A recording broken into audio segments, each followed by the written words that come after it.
Hello and welcome to our very special Derby and Oaks Final Answer shows. This is actually technically the Oaks Final Answer show.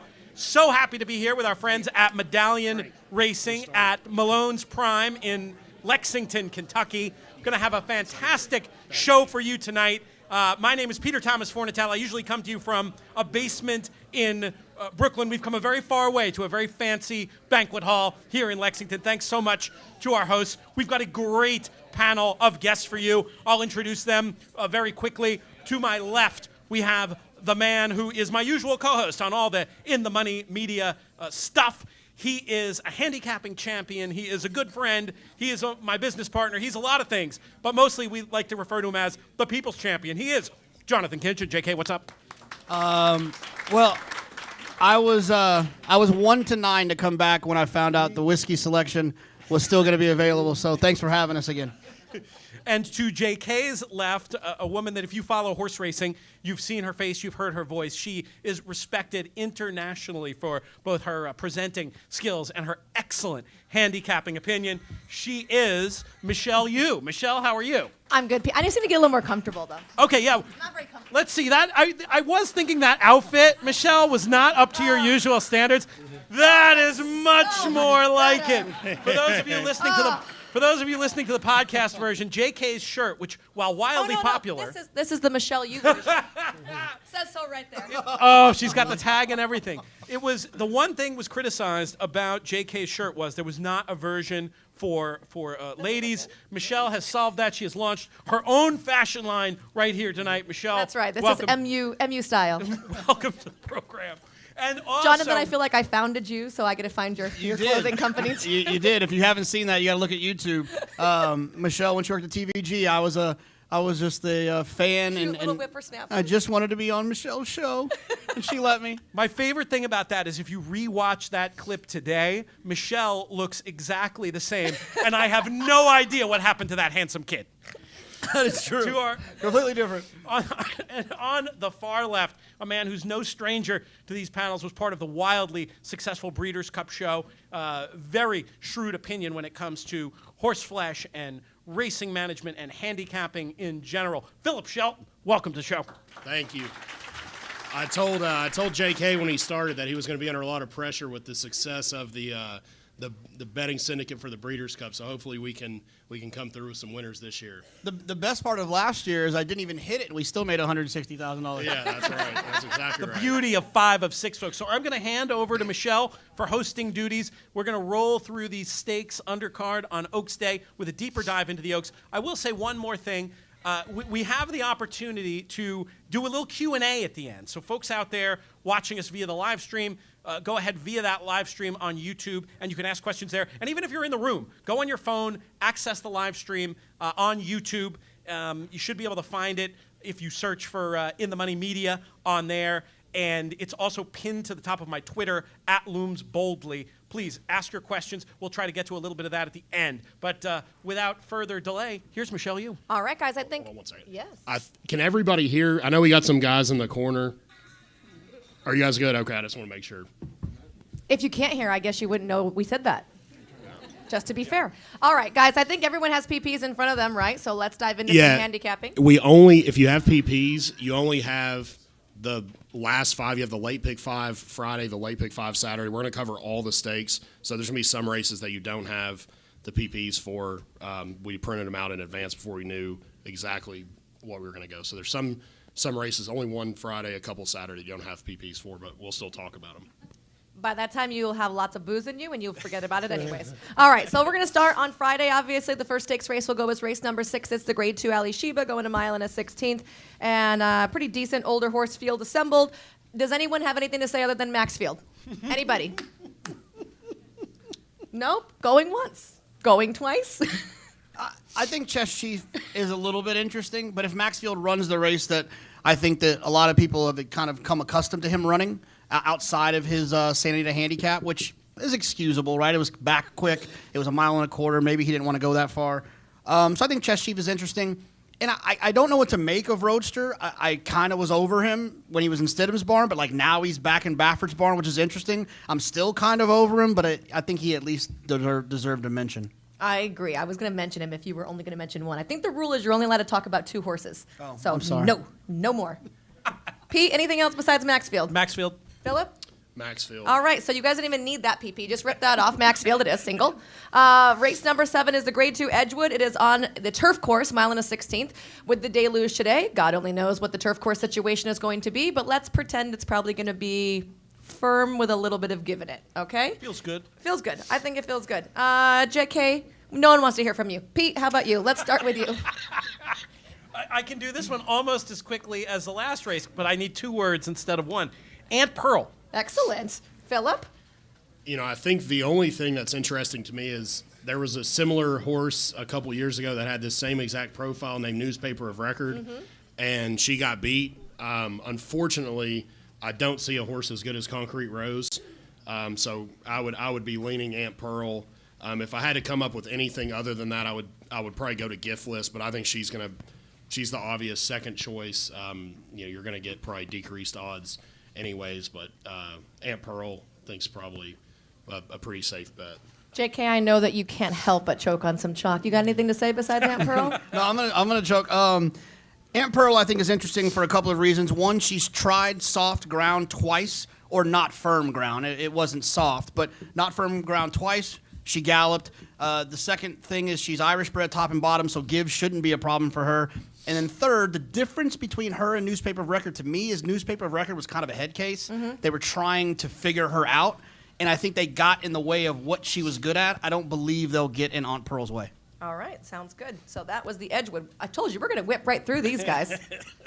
All right, race number 8. Maybe it's going to get a little bit more interesting here. This is going to be a Grade 1 event. This is the La Troyenne Mile and a 16th. We have last year's Kentucky Oaks winner in here. She dares the devil, but I don't think it's a single horse race. I think this is a very tough race. JK, I will let you start this time. Thank you. This is also the first leg of the $2 2-day pick 6. I'm really excited about. We'll be very involved if you put in money. I think that it's a great opportunity with Grade 1 races. It's easier for me, at least. I know these horses. She Dares the Devil will be involved. The other 2 I want to talk about is the one, Evotante. This is a horse that... Evouton? Evouton? Evouton? Well, Leave it to the champagne drinker to I'm be able to just say saying, the Evoutante. Evotante. Evouton. Okay. Evouton. Oh, that was Very good. nice. I figured that out. You're ready for the arc, Jake. I'm trying. For me, she is a horse that I remember getting mentioned quite a bit last year, kind of head and head with Swiss Skydiver when Kenny would talk about his fillies, and I just think she's talented. She has nice numbers. This is a wide open race to me. If it's not She Dares the Devil, it can be anyone. The other one is Saninas to the outside. I hope I pronounced that right. Anybody here from Chile? Sana Noose. Sana, yeah. Okay, Definitely Sana screwed Noose, that one see? up. That's 2 for 2. Clearly? If we did shots every time you messed up a name, JK, I'd be very See, worried. this is so great for me because usually it's just me making fun of him for mispronouncing things, and now I have get 2 paid per accomplices. insult. Well, Pete mispronounced the Don't do this to me in Kentucky. the Alcibiades. I did. No, you didn't. I once called it the Alcibiades. He did. And I So- never. I got 17 phone calls from Lexington, Kentucky, cursing me out. And guess which one of us is a New York Times bestselling author? Not me. That's only for now, Jake. Right. Anyways, I can't say it again because I've been thinking about it too much. The 6 for Michael McCarthy. He's always been high on her. I think she's very talented. She'll be a nice square price. Paris Lights, I don't need her at all. Oh, really? No. Oh, that At was all. a good stance. We rarely see you take those. Phillip, what do you think about this race? I would probably agree. I think Envoûtant is a filly that's 2 for 2 at Churchill. She ran a 101 in the Falls City and just aired. She really got a perfect trip that day. But, I think last time, first start of the year, coming back to Churchill, I would take her. She Dares the Devil is obviously tough. I think a really interesting thing that we might talk about later, but in graded stakes racing in America now, you cannot run on Lasix. And almost all these horses have run on Lasix every start, so it's not a given that they're going to run the same performance here. So it's a huge question mark. It makes taking a really short price favorite first-time Lasix a lot less appealing. Paris Lights, looking at it, and Sana Noose are the only 2 that haven't run on Lasix. So, I could certainly see Paris Lights just doesn't look fast enough. And Sana Noose is a little faster. But I think that's kind of it's going to be a wild card the first part of the year in every single graded stakes race in America as you get all these horses coming off Lasix for the first time. Pete, got anything to say about, what about Dunbar Road? I'm not a Dunbar Road lover, but I feel like someone has to like her. She's nice, but I like Sunanus. Super interesting, especially at what I think the price is going to be. I love the confidence spotting from the barn, second off the layoff. The last race might have been a little sharp, and I think Sunanus is going to come on for that run. That's my selection. I'm on Emboutant. I like the rail horse there. Even though I'm a big She's a Dares a Devil fan, I just think that rail speed, and she can sit if she needs to. If she Dares a Devil wants to go up, clear, and go over, she gets a really good stalking trip. I think that it's a good spot for her to be in. When you guys are handicapping right now, by the way, is anybody going to play into the fact that we had so much weather today and tomorrow? I think it's going to be okay by the time these stakes races come around. Maybe I'm being naive, but what I saw for tomorrow was like intermittent enough that I handicap basically for fast and firm. Kind of what you said. Maybe a little give in the turf course. That's going to be something we have to pay attention to if tomorrow is more intense than we think it is. But from here, I'm going to be an optimist. All right. I think for those of you that are from Kentucky, you know how it gets. In the spring, it's not that hot, and it rains. The ground holds the moisture for what feels like forever. I think it's going to be good at best on Friday. And they may list it firm, but I'll just tell you from running on Derby Day a bunch, they list it firm and it's not firm. I've had years it's firm, and the riders come back like, it's yielding. So to me, I think there's going to be quite a bit of give, at least on Friday. I think just because it's not supposed to be that hot. If it was 85 or something, it could dry out a lot quicker. I think noticing that too, the rail, especially on the turf course, tends to be a lot boggier than towards the outside. So you might want to look to horses that maybe can take wider trips down the lane. I think the ground will be a little bit firmer out there as well. And the one thing about the dirt track I will say is that, we're fortunate enough, you'll have 5 races early in the card to try to identify if there happens to be a bias. Don't go bias crazy, but a lot of times when there's weather, the racetrack can sometimes become a little bit uneven, and there's parts of the track that are a little bit better. I would identify if you feel like there's a bias, these are the checklists you need bad horses to run well in a certain place and good horses to run poorly in the opposite place. Thank you for explaining that, because front-running winners that are odds-on do not count as biases, guys. Okay? Very clear. All right, let's go on to race number 9. It's the Grade 2 8 bells, going 7 furlongs for fillies. This is a really interesting field. It is 12 horses deep, so we have a nice full field here. I'm going to let you start, Phillip. I feel like you're always getting the second class citizen over here. Yeah, I think this is a really interesting race. I think this race normally, what I would say is normally it gets very speed heavy. Sometimes it hasn't mattered. Like I remember, his name's going to escape. Mia Mischief just aired and won. Cox had a filly for Richard Klein that did the same thing, that just aired and won when it looks like there's a ton of speed. I really like Super Sensational in here. She's cutting back from basically all these Oaks preps, cutting back to one turn. She ran 2 really impressive races, albeit against weaker company on the synthetic. She's got enough speed to sit close, but I think she'll be coming from somewhere in mid-pack. I like her. If I had to throw out one other horse, the outside horse, Carmel Swirl. Unfortunately, I think she's probably going to get bet pretty hard. I don't see anything close to 12-1. But if you look at her first race, she ran against Malathot, who's going to be the favorite in the Oaks. She ran against Miss Brazil, who's a really nice horse. You could kind of see the effort that she ran last time at Keeneland. You could see that coming, and it came on the cutback. I will definitely be using her in multi-race bets. So those will be the 2 for me. Pete. I like Slumber Party. I thought Slumber Party made a lot of sense off the nice debut run, and then I felt like ran better than she had a right to last time when she got keyed up before the race, shuffled out at a key stage. I was also a little bit interested in Windmill, number 5, who I thought set an unsustainably fast pace from the inside last time and has some good runs before that to build on and might be better than she looks. And I'm going to break your rule, Michelle, because I have to mention Day Out of the Office. I don't have any knocks other than what I think might be a short price. Okay, I like it. I'm shattering your rule. Here's the thing. I think the key to good horseplay is knowing what you don't know, and I don't know. This race is ridiculously hard to me. I'm going to be spread. I'm going to use Cantata for sure. The way she ran on debut at Saratoga, this is her first time back sprinting again. It's 7 furlongs. I would have felt a little bit warmer if Ricardo showed up here, but I understand why he's not here because he's on another mount that he's been on. Super Sensational I'm using, Windmill I'm using, Slumber Party if she runs her debut race from Gulfstream, where the filly that's going to run the Oaks ran second. Slumber Party could be dangerous. I don't know why she ran so bad last time. Maybe because she didn't make the lead and she ran off in the post parade. But outside of that, little tootsie on the cutback for Tom Amos. So Stay you're out of going the all. office. I'm not using all. I never hit the All but button. one? I'm not He using the. loves a good all but one. The rule was 2 Violating horses. the rule. I'm not using the 7. I'm tossing Bob Baffert. Come on. You're crazy. How are you tossing Calypso? I don't know. I do what I have to do when I have to do it. I'm going to go every horse but Bob Baffert. That guy can't train a winner.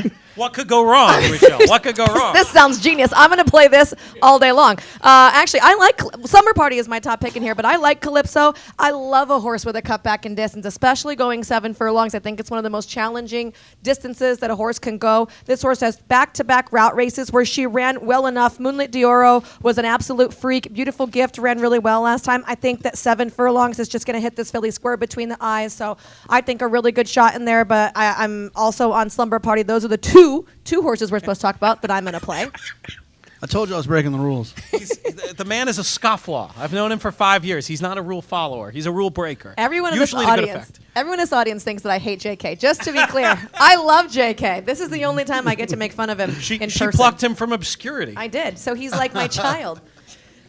It's like when you tell your kid, no, Santa isn't real, or whatever you tell him.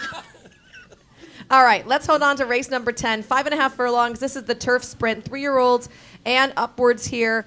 I felt like looking at this race, guys, and maybe someone can say if I'm wrong, there wasn't an overabundance of like confirmed super fast front running speed. It felt like there's like 3 horses and it could be a lot more. Yeah, I mean, I think turf sprints are a lot of horse players' kind of biggest enemies because they don't always do what you expect them to do. If there's a lot of pace in the race and people think it's going to fall apart, it never does. Mm-hmm. And then when you think that there's a ton of speed, a speed horse wires.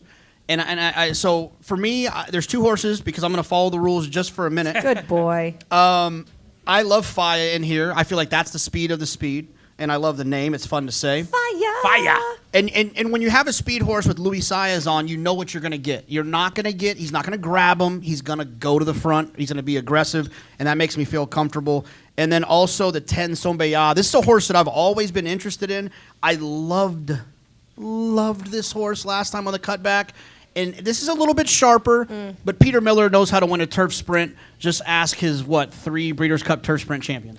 I will also say the day he got beat there by Gregorian Chant was cutting back. I think people weren't giving him enough respect. He has subsequently won 3 consecutive turf sprint races at Santa Anita, so the form line for him holds up really well. He also beat an excellent race mare in Jolie Olympica that day, so I think Sambaye, great choice there. I also like Diamond Oops for Patrick Biancone. You go back, his last turf sprint was, winning this race last year. So I think he's been training really well. I think that they manage him a little odd sometimes maybe, but that's just kind of Biancone's style. And I like Diamond Oops, especially if you're going to get a price like 5-1 or higher. Pete? I'm with you on Diamond Oops. Ran so well in this race last fall, and that was the last time he turf sprinted for whatever it's worth. The run in the dirt sprint I thought was sneaky good, and I feel like you can excuse the last because it preceded a layoff, and then there's a bullet work on display. This one might be getting back to the good race, and the good race I think wins. I was also going to use, I'm going to break the rule, I was going to use the 5 Just Might as a potential best speed. I thought the 8 Fast Boat could get a good stalk and pound strip, and then I have no knocks on 2 others that have been mentioned already, Faya and Sombaye. Spread race for me, but I do like Diamond Oops. What about you, Phillip? I basically looked at this race and didn't want to end up on Diamond Oops. I thought his last race was pretty poor, and he's obviously coming off of a big layoff. But I just think on his day, he's the fastest horse, and I also like Somebody. I think Peter Miller, I think these California turf sprinters generally are just better than the East Coast turf sprinters. I think the question mark for him is just if there is a bunch of ground or given the ground, how does he handle that? But he draws outside, like Michelle said. I don't think you want to be super inside. The other horse I would use is Faya, so I think I'd be stuck kind of to those 3. All right, we're going to move on to the feature race for the Friday card. That's race 11, the Kentucky Oaks. How are we doing on time, Pete? Could we maybe go like horse by horse in here? We can go deep in here. All right. So we're going to go horse by horse in this particular race. Already, in case you did not hear, there is going to be a scratch. The 7 Avis Grace for Robertino Diodoro, already a scratch out of this race, so they will go 1 less in this particular field. So let's start with Pauline's Pearl. This is one of these fillies, great pedigree here. She's by Tappet out of the really good race mare, Hot Dixie Chick. She won the Fantasy last time out. To steal from my other show, Contender Pretender, guys. What do you think, Pete? I think I've got to, if those are my two choices, Contender I'm or gonna pretender? I'm going to go contender. Contender. Just at the odds. Not one that I was looking to key around, but I think there's a long shot. I think there's a long shot case to be made here. Phillip, pass the drink to the right-hand side.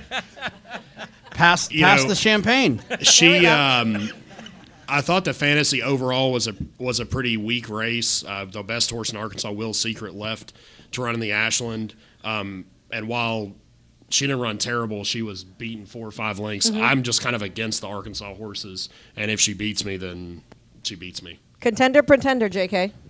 Pretender. She doesn't get me all fired up inside. Well, what does? Well, 3 things that get see, JK we'll see fired in a up. couple there's posts. a handful of things. Ice cream with Oreos. On top or inside? That's a big difference. I prefer them mixed in. Okay. Like a blizzard? Like a blizzard, yeah. I enjoy ice cream, long walks on the beach. I actually hate the beach. Me too. I hate the beach. Oh, Any day you'd go to the beach, you should probably be at a racetrack. I hate when my kids tell me to take them to the beach. It's The worst. the best beach is the one that's close to Del Mar. There. Dog Beach. Dog beach. All Champagne right. on the beach after the races.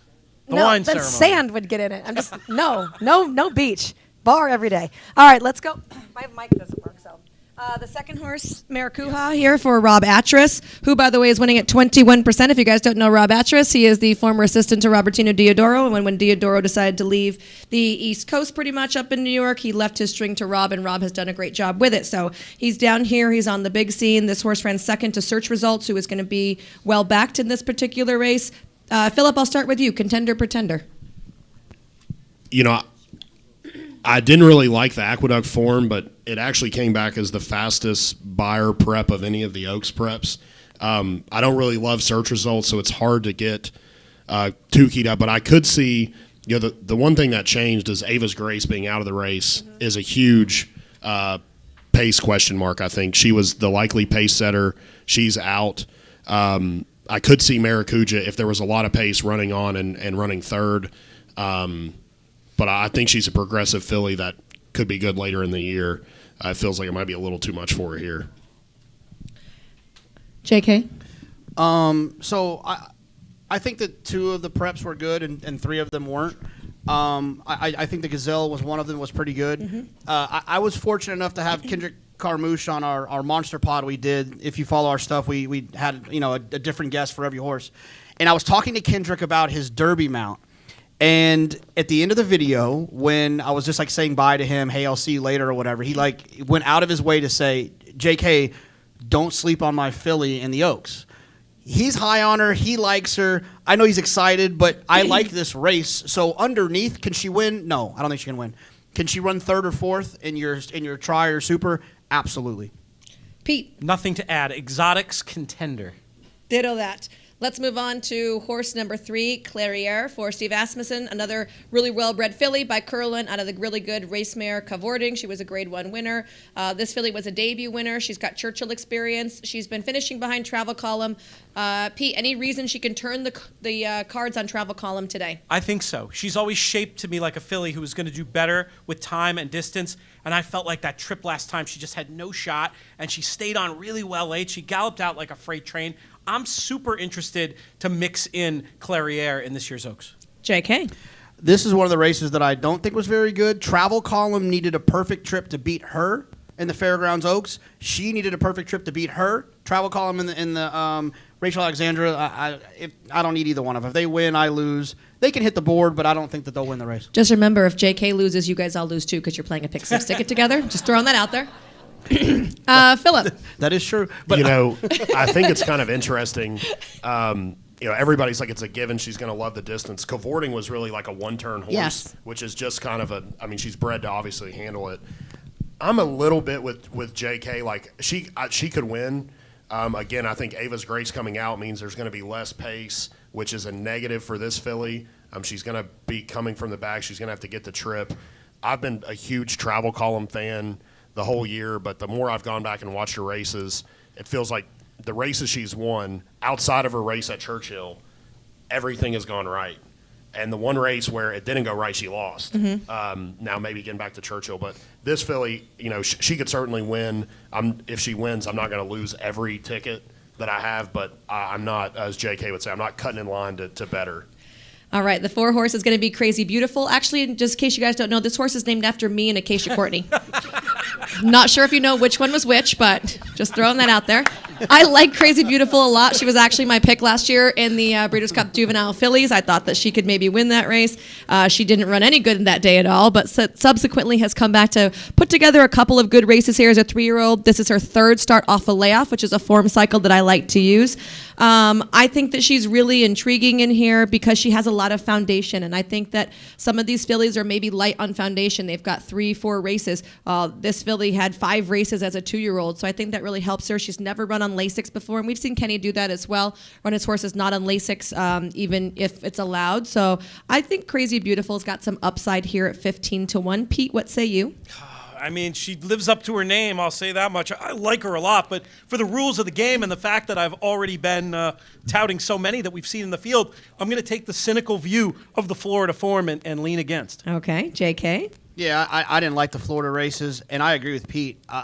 Look, Google, tweet, look on Twitter, her picture, she really is beautiful. Like, she's a really cool-looking horse, really cool marking. She's gray, but she seems to have a lot of white on her face. But she's not going to win this race. Oh, that was bold. So she's not on your pick 6 ticket either, guys, in case you like her. You might want to put together a side ticket. You can't have them all. Well, I don't know. I mean, if you go back like 3 races, I think that you used every single horse. Well, you can't have them all in every race. Phillip, Crazy Beautiful for you? No. To reiterate, like I've been able to go up to Churchill some this week. She's absolutely thriving right now, but she's going to have to run a career best race, and just like them, I would be against all of the horses that have run in the Florida Oaks preps. Just going to say, if she wins, I'm going to tell Kenny McPeak not to come on your show. All right, number 5, also named after me, Pass the Champagne. George Weaver trains this filly who ran 2nd last time out to your prohibitive favorite in the Grade 1 Ashland that time routing. I think she's got a chance. I think 2nd time routing, she can definitely improve, and it looked like she'd been training well going into that race, and I think she's been training well since. JK. Yeah, I mean, y'all should have gave me the mic first. I love this filly for lots of reasons. On paper, I love her, but I also love her because my 2 dear friends bought her and picked her out, Jake Ballas and Matt Miller. And so... Great job. So she's not named after me, that's what you're saying? But here's the thing. In the last race, some people might think Javier moved early. I don't think he moved early. I think that your eyes are deceiving you because of the short stretch. At that point when he tipped her out and she took the lead, she took him there. And I think he learned something about her that day. It's her 3rd start with George Weaver. It's her 2nd time going 2 turns. And I think that the consensus is that Malathaat's the best filly in the country. Well, she was all out to beat her in this spot. Now, Malathaat's going to move forward. But Malathaat's mom, Dreaming of Julia, was the best filly, and she ran 3rd, I think, 4th. You know, look, I think she's extremely live in this spot, and I'm excited to bet her, and I'm excited to watch her run. Not to mention, she's had problems in every single career start. She didn't break great first time. 2nd time out, she came wide. Apparently, I didn't say this, but she hit the gate according to my comment lines. She broke in a little bit. Okay, so, I mean, come on, 1 day for a clean trip, right? This will be a good day. You know who she reminds me of? And the Javier thing got me thinking of it. It reminds me of Catherine Sophia, who did not win the Ashland and came back and won the Oaks. I think she's going to run extremely well. She's tactical. There's a lot of things that make me warm and fuzzy thinking about her, but I think she's going to run well. So you think we're getting the 15-1 or no? No shot. She'll be 10-1. Everyone here's betting $20 on her, so 8-1, 5-1. Pete? Oh, not much to add. I love her. Obviously, extremely shrewd, private purchase, so cool, just getting better. She's got to be in the mix, and she's going to be a pleasing price at double-digit odds. Phil? The only thing I would say is it looked like with Ava's Grace in, she's just going to get a really good trip in behind. With her scratching, I just don't know what kind of trip she's going to get. She's drawn directly inside of Travel Column, who's got a lot of speed. She obviously has a lot of speed. I think it made a lot of sense when Ava's Grace was going to go. She's going to be sitting right in the pocket. I really liked her then. I have a very high opinion of Malathaat, which we'll get to later. And this filly beat her ahead. Malathaat's going to be 5-2, 2-1. This filly's going to be 10-1. And there was 8 inches separating them last time. So from a pure betting perspective, she offers a lot of value. I like that she's got a turn of foot. I think sometimes in the Oaks, these fillies go 1 1/8 and you see them kind of open up at the head of the lane, and it doesn't feel like a lot of the fillies really want to run somebody down late. I think she's obvious. The only question I have is just what happens to the pace perspective, because I don't think Ava's Grace had any shot to win, but she had a huge impact on the race from a pace wise, and I think I'm just scratching my head about what kind of trip they're going to get. Bless you, by the way, over there. Jake, single? Yes, no? Jake's not listening anymore. He tuned it out when JK started talking. Single? Single? There we go. Let's move on to travel column for Brox, who looks to possibly sweep the Oaks Derby double here. This filly obviously going to be stretching out in distance like all of these are. She's never really done anything wrong, Phillip. So do we love? Do we want to beat? You know, if you would have asked me this about 3 weeks ago, I would have said, I bet everything I had on travel column. And just going back, like if you watch her race in the Goldenrod at she's 2 for 2 at Churchill. But when she won the Goldenrod, I mean, it was a super impressive race. I don't know how you could have come out of there wanting anybody other than her. She was basically blocked the whole way. She looked like she was never going to get through. She came out, and then she ended up just blowing the doors off the last 16th. I just don't think that's the way she runs this year, and that's not really the way Brad's horses run. You know, they run on the lead or just off the pace. I'm not, pedigree-wise, Frosted was really a better miler. He didn't really could handle a 1 1/8. Watch her gallop. She's just really aggressive in the morning. She doesn't look like a filly that's going to love a 1 1/8. Could she win? Absolutely. Like, she's got a ton of talent.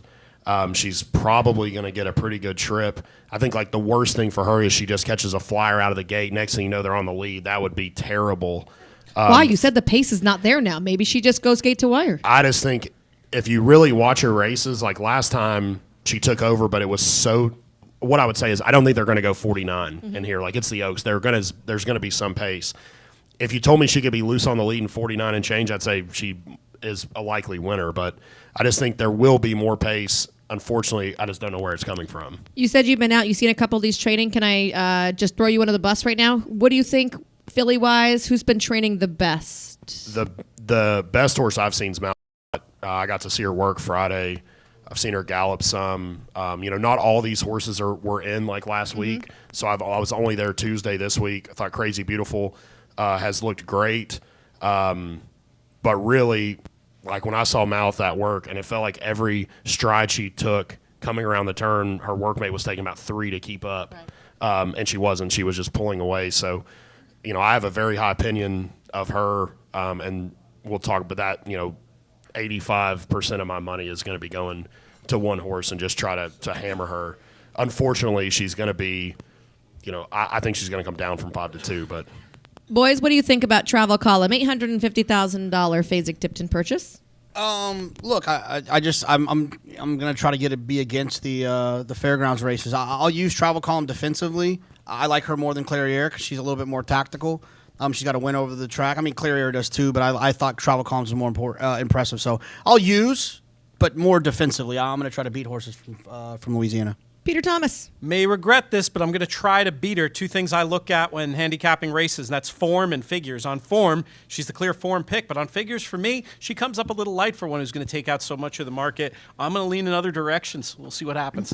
All right, next horse, obviously scratch. That's Ava Grace. The next horse in line is the 8 Miraz for Michael McCarthy, a daughter here of Empire Maker, out of an AP Indy mare. So you definitely get route for this filly. I think last time out in the Santa Anita Oaks, she was the loser come for a ride. I think Sousse just got an absolutely beautiful ride. If you haven't seen that race, go back and watch it. Moved up the rail, came inside, took advantage, and then ran away for fun. Mandela opts not to run that filly back in this particular spot, and he's going to be taking some time with her. Miraz is intriguing with some upside, but I feel like she probably tops out in your exotics. I don't think that she's necessarily a win candidate. What do you guys think?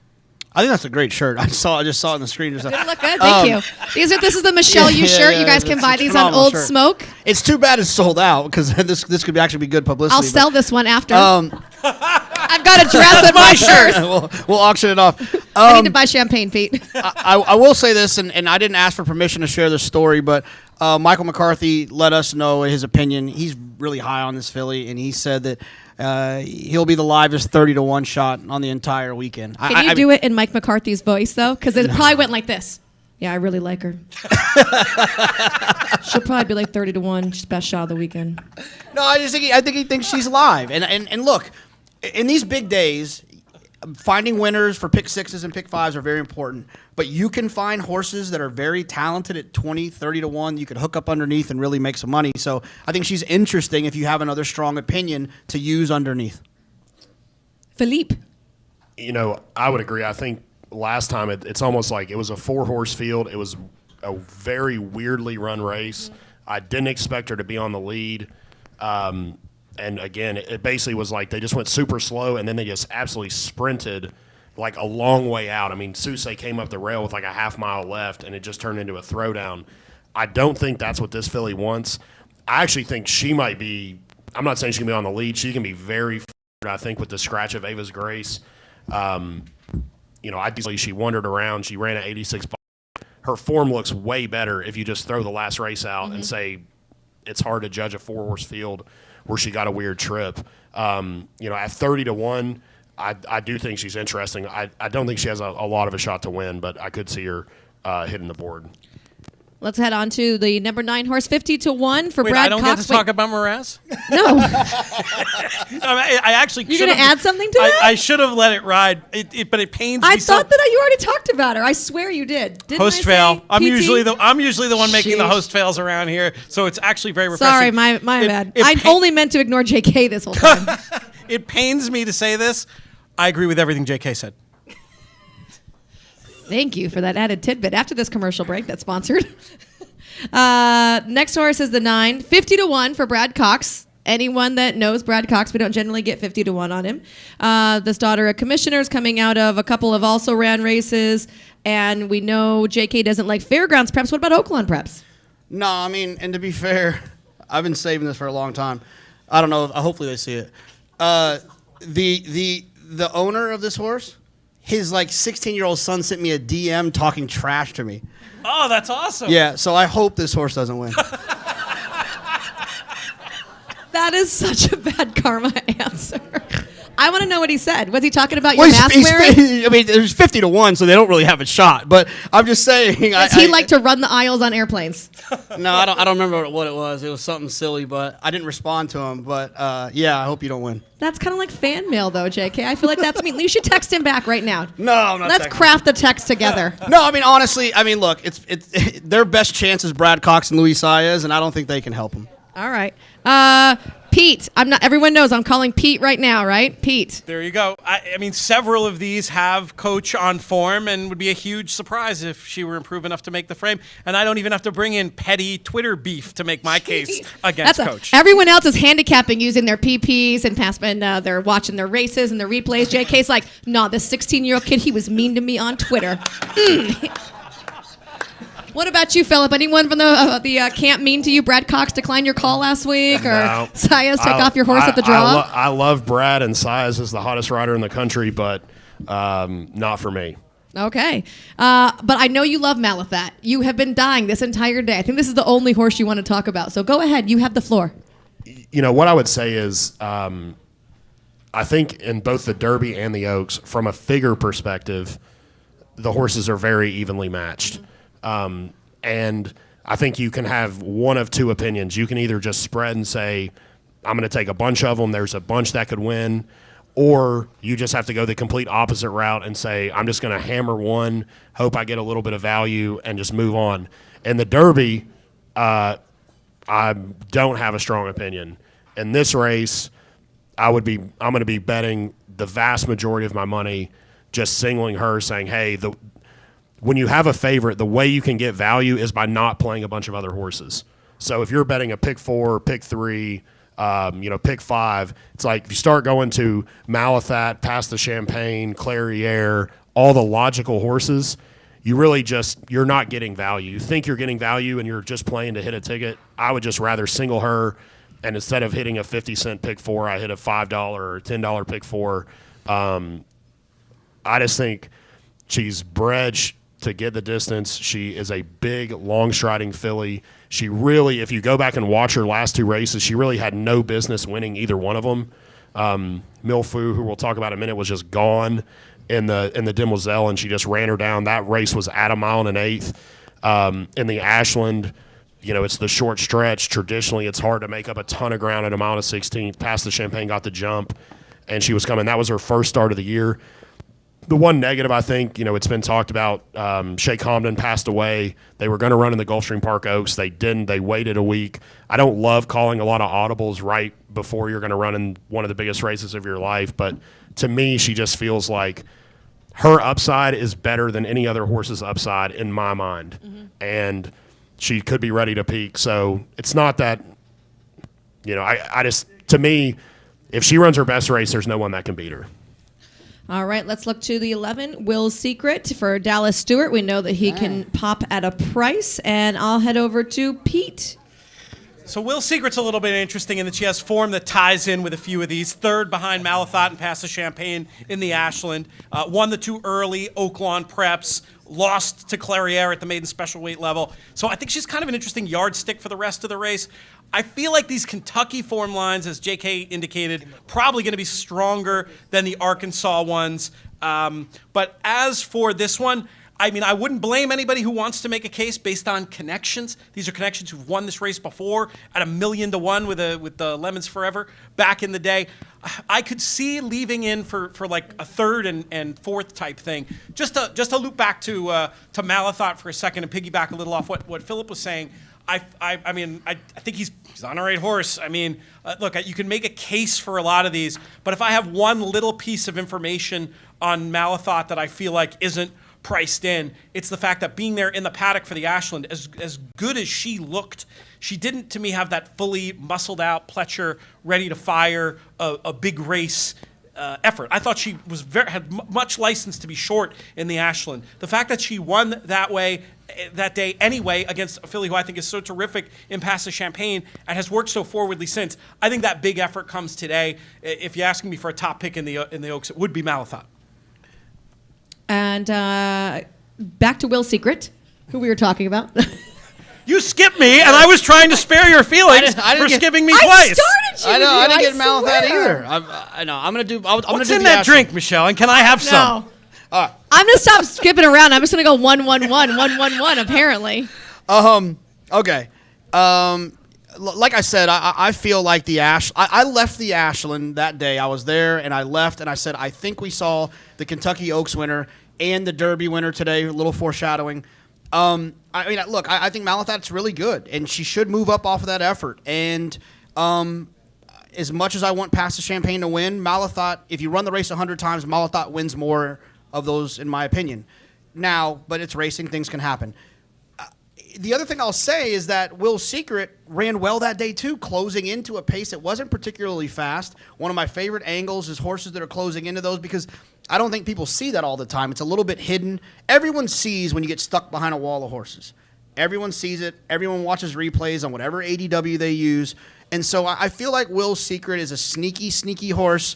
Our friend Sean Borman, a professional player here in Kentucky, is mad that I'm saying this right now, but Will's Secret is very live underneath. And in fact, if I was looking for that kind of reverse key play, essentially where you key a horse in third or fourth, it would be Will's Secret. Thank you, JK. That was enlightening. Oh, you're welcome. Do you want to say anything, Phillip, about Will's Secret? I'm just going to give a shout out to Julia Taylor, my boss's wife. She loves Dallas Stewart, and she always bets him. So I'm gonna throw. I would say something like JK. I think she was clearly the best in Arkansas. She came to Kentucky and just wasn't as good as the top two, but the top two in the Ashland might be the top two in the Oaks. So, she could definitely get third or fourth. Funny Dallas Stewart story. I had Dallas Stewart. You're not going to tell the story right now, I'm telling the story. Right? I'm telling the story. So Dallas Stewart's very nice to me. I met him interviewing him at Churchill on the Fox show, and this summer at Saratoga. I'm still new to this. Dallas said hello to me, and I was like, oh, that's kind of cool. Hey, Dallas, whatever. And Pete goes, oh, there's the guy if you want to run second in a big race. That is so true, though. I was trying to be funny. He didn't see the humor. And I was like, oh, that's great. He's going to remember me as the guy with the guy who said the joke. All right, moving on to the 12-horse. Search results for Chad Brown and Clarovich Stables. Pete, I'm going to start with you. I'm going to write your name down that I've talked to you about this horse now. Or I've let you talk about this lightly raced horse. Only bet I've made in this race is on this filly because I felt like internationally she's been like kind of overpriced. It's coming in now. She was like 8-1 last week, and I feel like she's just not that far behind the top of the market to be 8-1. But as her price continues to correct, and with liking so many of these others, I'm a little bit in between. She's clearly an A for me. She's clearly a contender, but I think at the odds she's going to be, and as much as I'm developing the Malathot fever, she's not going to be the one that I key around, but a clear contender. Who knows what Malathot means? Oh, Travis said it at the draw. Yeah, I heard it at the draw, and I forgot. The dessert. Like It just means Loving winner. or Go up something? to the Winner, line and okay. cash Oh, your it's ticket. like it's something like warm and fuzzy. Warm and fuzzy, right? Yeah, okay. Milfoy is the dessert. Jake, Not that I know. Not that I'm paying attention. how do you to say dessert. that again? Milfoil. I said Milfoy. Okay. Search results for JK. better I'm watch going to it. write your name down, too. Okay. Search results. The New York race, the Gazelle and the Ashland are the two races I think are actually pretty good. Where I'll take horses out of there. I think she's extremely live. She's undefeated. It's Chad. She all makes sense. I'm not going to be cutting in line to bet her to win, but I will use her as an A-type horse, as a horse that absolutely can win. But I will say this, and Michelle, you have more of a horseman background than I do, obviously. I don't have any horseman background. I know they have 4 legs and a tail. You did sit on the one on the beach in Puerto Vallarta. I did do that one They time. poop out of one end and eat with the other, Yeah. JK. Well, the fact that search results has been a little bit wonky, like switching leads, is a little bit of a concern, whether it's focus or whatever, but I'll let you elaborate on what that means to you. I don't necessarily hate a horse that does that. There's actually a couple of Derby contenders that we saw didn't pick up their leads properly or switch back to their wrong lead late in the lane, including Soup and Sandwich and Rock Your World. So I think that a lot of that can really come from greediness. And looking at search results, she only has 3 career starts under her belt. A lot of times the guys that get on them in the mornings don't force them to do something. I mean, it's nice if your horse picks up their leads and does everything the right way. But, if you have a horse that's really good and maybe it makes them upset if you're trying to force them to do something or you have to whip them on the shoulder a bunch of times, I think it's okay. And, she'll figure it out. Could it cost them a win, though? 100%. If they're not switching leads and they are leg weary on that left lead, I mean, everything that you can do to switch right. But now, knowing that Irad's going to be on her, he's so strong. Irad, Joel, these kind of guys, they can physically pull a horse onto their proper lead if need be. So you have a little less worry with that. Phillip.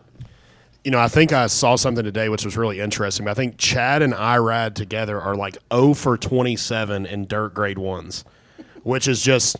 that is bound to not, it almost feels like a stat that can't be true because Irad is arguably the best rider in the country and Chad's obviously one of the best trainers in the country. I'm probably just a little bit against the Aqueduct form. Like, if you looked at the Busher came back fast, and if you look Miss Brazil, who's in there, is a pretty fast horse. But if you looked at everybody else, they've just felt slow.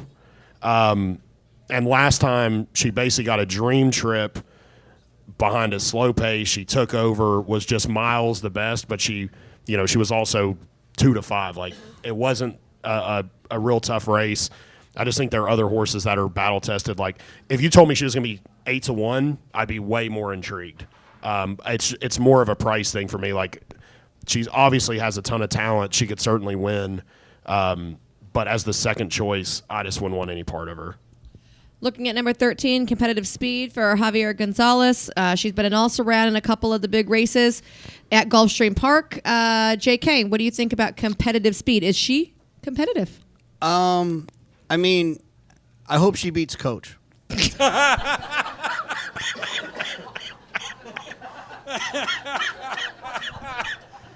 What? Sorry, Louie. Sorry, Brad. Kieran. I hope she beats Coach. Peter. She's got some mild trip excuses, but I don't really see why she's going to reverse form with Crazy Beautiful. And since I'm not on the Crazy Beautiful bandwagon, I'm probably not with Competitive Speed either.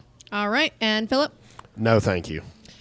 The 14 horse will round out the field, although only 13 will go postward as of right now. Midfield for Bill Mott. This filly coming off a second place finish in the Gulfstream Park Oaks behind, Crazy Beautiful. Remember her? I feel like we talked about her forever ago. Pete, did you get a chance to talk about her? I talked about Crazy Beautiful, and I'll talk about Milfoy as well. I mean, she's cool, and I've always liked her, but I've seen her in a couple of races where I thought she couldn't help but win halfway through the race, and she didn't end up winning. So in a tougher test like this, I'm going to have to side against. I wouldn't be surprised if she ends up kicking sand in my face, but I'm off the train. Phil, she's been working excellently. Yeah, and really for Bill Mott, who's not a just blistering workhorse. Yeah, I mean, you look at her Demoiselle and you're like, how does she lose? And maybe you can make the case that Malafat's just that good. Her first start this year was just absolutely terrible. But last time out, she opened up, and if I would have won a player in here, she would have had to win the last race. Right. Again, just kind of against the Florida horses. She could be like the new Tastis. I've bet her about every time she's run, and she just doesn't do good. Same connections, but it would be a pass for me. And like Tacitus, she does train very nicely. If you watch any of the videos of her from like the Kentucky Derby website, I think she looks fantastic training every day. JK, the final horse in the Kentucky Oaks. Yeah, I mean, I'm actually going to kind of come back to you and Phillip, to be fair. I have a friend of mine who I think does a really good job at identifying horses that might need to do something different. Jack Jenkins. He actually told me that his opinion is that in 3 of her races at the top of the stretch, she's loomed, taken the lead, and then 2 of them she's kind of fallen apart and gotten beat. And for him, he felt like maybe that was her crying for a different surface. Do you think that from a pedigree standpoint, or maybe even just turf. seeing, did you feel turfy with her? Yes, 100% turf. She's by Curlin, who's a pretty good turf sire himself. She's out of a Warfront mare. We obviously know that's going to throw grass. If that's what someone said to you, 100%. And she ran well on the slop. I feel like a lot of horses that have good sloppy form translate that to turf for some reason. Well, if you could find a civilized country that will let you bet the Belmont Oaks ahead of time, good luck. That was a sneak. Anyone that wants to give JK money, book that. No. I'm as saying well. I wish we could bet in this country ahead of time on races like they can in Europe. We don't get to do that. Or Island of Man. All right, that winds up the Kentucky Derby, or Kentucky Oaks card, excuse me. So hopefully everybody got their final answers for that. Michelle, I had a question from the audience. Most of the questions that came in were about specific Oaks horses, and I feel like we covered those. Okay. So I want to pivot a little bit and talk about probably the most frequently asked question I get in general from the listeners on the In the Money Media I'm Network. so scared about this question. No, Is this directed to me? No, there have been several questions for you, but we're going to leave those for a podcast after dark. This one, I think Phillip is the man to answer, because it's people who are interested in getting involved in horse ownership. People are very curious about different options available, and obviously Phillip working with Medallion Racing. I was curious if we could get a little bit of information about how Medallion operates and what's been going on with the syndicate. Yeah, so we are basically focused on just fillies. We've had a couple of Oak starters the past couple of years. What we decided was there are all sorts of ways to get involved. You can buy your own horse. You can get involved with, plenty of other partnerships that are buying yearlings, 2-year-olds. What we decided was we wanted to be focused at a very high level. When people come in, they want to be running in big races on big days. They don't want to be running in a $15,000 claimer on a Thursday. So we said, how can we get involved in that market? And basically what we decided was if we can go by proven fillies, we can take people to the highest levels of the sport. Over the last 4 years, we've had about 165 starters.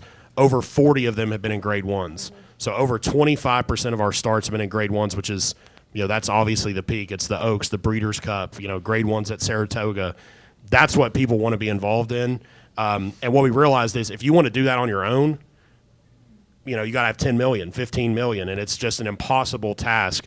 So we said, how can we bring the price point down? And basically the way we do is we just buy into proven horses that have residual value. We've diversified out, so we lower the downside risk. If you buy a individual yearling and it doesn't make the races, you've lost 120, 130% of your money. We've lowered the downside risk, and we can guarantee this high-level experience. We've branched out a little bit. Like we actually had a 2-year-old colt today for some people in the main partnership that ran second at Churchill named Vodka and Water, which I thought that might have been JK's drink of choice, but I've seen him pound the bourbon. When in Kentucky. Yeah, that's right. So it's been a lot of fun, but really the whole genesis of it was how can we get people involved at the highest level? Not just say, hey, we're going to go buy some yearlings and we may or may not make it to the race. We may or may not have a good horse. We can guarantee a good horse.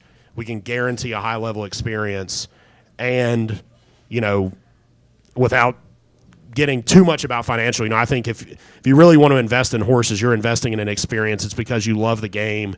You want to be involved. If you invest in horses to make money, in race horses to make money, those are just so few and far between. So it's really how can we have a lot of fun while minimizing the downside risk and being at a very high level. We have a couple horses right now. We got going to Vegas on the West Coast who just won a Grade 3. She's going to run in the Gamely Memorial Day. We actually just bought into Charmaine's Mia, who will actually run in the Gamely against going to Vegas. We've got a horologist on the East Coast who won the Beldame last year. We just retired a couple of our best horses. My wife would kill me if I didn't mention we had Bo Recall. We'll actually talk about her maybe next. But she won the last 2 versions of the Churchill Downs Distaff Turf Mile, and she's probably our family favorite horse. But it's been a lot of fun, and it's an easy way for people to get in. Our goal is that we just want people to say yes, and we'll handle all the details. You don't have to worry about getting bills and all the stuff that makes horse ownership, could be a pain sometimes. Like nobody likes getting their vet bill, their van bill, their training bill, all of those things. We just say, hey, you put your money up, you get to go to the races, we kind of handle all that stuff. So we're really excited for this year. You can go to the website or whatever, but we're really excited, and it's been a lot of fun the last few years, and hopefully we can have a lot more big races. Just a minor pivot there. I do host a show called The Owner's Box. You've been on it before, and we always talk about experiences. Can you tell me your favorite experience that you've had as a Medallion Racing? There's so many good ones, and what I think a lot of times it's really about the experience with the investors, and it's developing those relationships. When Selcourt won the Santa Monica, she beat Paradise Woods, Sky Diamonds, and she ran like a 104 buyer, ran a 2.5 on the sheets, but basically she just aired down the stretch. And we have one guy from New Jersey in the partnership. And we were talking in the morning, and he's like, what kind of odds do you think we're going to be? And he's like, I'm just going to single us in the pick 5. And he played all and I think every leg, and just said, in order for it to hit, it's got to pay, it has to pay $4,000 for him to do it. And then I put together like a $100 ticket, just a cheap ticket, and we both hit, and it paid like $5,000. We're just both celebrating. And he's like, why didn't I take your advice and bet a small ticket? But it's just nothing beats the feeling of winning. Like when you're there and your horse wins, to pivot, like probably for me personally, it would either be that Selcourt win, or Bo Recall, either one. What's funny about Bo Recall? You say that's your best moment. It's one of my worst moments. That's because you're a terrible handicapper. Yeah, that's true. I bet Bo Recall every time. I can show you my no. My The account first to time show she you won, that. the first time she won the Churchill Downs this stuff, I did hit that one, but I had bet my lungs on Newspaper of Record when she ran You her mean the down. head case that So, you didn't like? I know. So That was after the fact. I'm That glad was the benefit of I'm glad hindsight. that your good moment was my bad moment. Yeah, and I think that's what makes it fun is everybody has their own special, like J.K. and I are coming at it from 2 completely different angles, and it's a polarizing moment, and it's something like, I'm not saying he'll never forget it, but you create these memories, and you just never forget them. Like I'll always remember, that I remember my wife has been to like 50 of our races, and I swear we're like 1 for 49 when she's there, so she's almost banned from going. But we Tell her to stay away from the pick 6. Yeah, that's right. Oh, she doesn't like it when we do the syndicate, so she stays away anyways. But we went to Kentucky Downs, and we won a $500,000 race with Insta Irma. Oh, so you won like a maiden claimer. Yeah, that's right. And I remember being in the winner's circle, and I was like, like my wife broke her maiden. Like she literally was 0 for 20. And luckily, Bo Recall ended up winning, and she was there, which is her favorite horse. But it's you just create these unbelievable memories with everybody, and that's what makes it so much fun. It's really a shared experience. It's fun to do it on your own because the thrill of winning is great. But when you can do it with other people, it just makes it unbelievable. JK, my favorite moments are always the moments that I beat you and you lose, which is every time we handicap. I want to head-to-head. ask a question about this. So famously in the history of the In the Money Players podcast, Jay and I do these head-to-head bets, and I think I've won like 2 in a row to improve my record to about 19 and 172. Michelle Yu claims that she has gone full-on 1972 Miami Dolphins against JK, beating him like 11-0, including one time where she took a 70-1 shot against his duck. Is this true, JK? I mean, she probably made that part up. Didn't you have another horse when I hit at Oakland with the Doug O'Neill that was 72-1 going in the gate for the finale? I mean, if you remember it, it might have happened. Okay. But I will tell you this, though. One time she was picking on me about Charlatan, and I said, all right, let's bet 1,000 heads up, and there was crickets. I don't have $1,000. I do a lot of my work for free, and I have 2 children. I got one, so let's do it for 500. And my husband's a terrible horse trainer. I don't even have a husband. 500. I think it's time for the Kentucky Derby chatter. Michelle, what do you think? Let's bring it on. I was going to say, I did say I liked Authentic better than Charlatan all year long. You were right. You heard that. And you were right. Thank and you. you were right. Thank you. One verification But you from weren't JK. right soon enough. I was right, though. All right.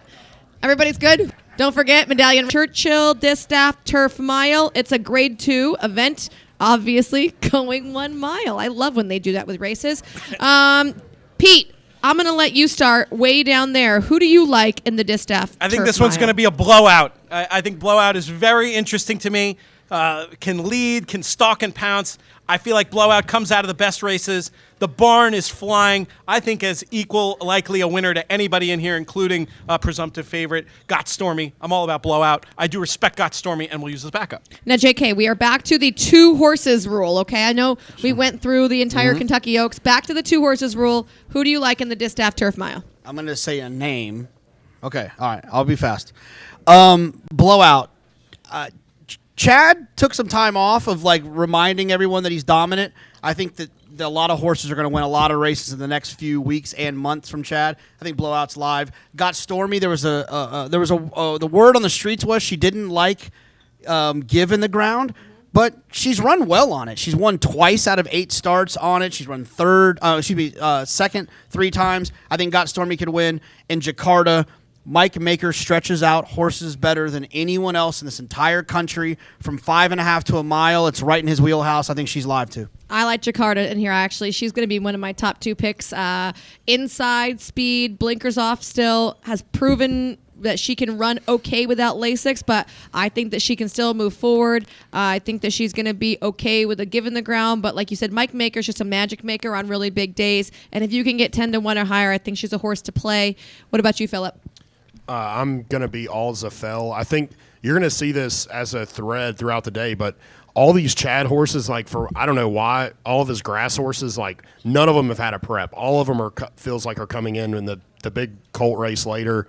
He had a filly similar profile that ran at Keeneland opening weekend. That was the favorite, or she ended up getting second choice. Juliet Foxtrot got bet down at the end, but just ran a little flat.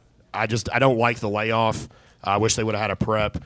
I think Zafel probably got the worst of the last race. I think Got Stormy could certainly win. It does worry me a little bit. I think they're taking blinkers off Jakarta. I think she'd get the lead from the rail.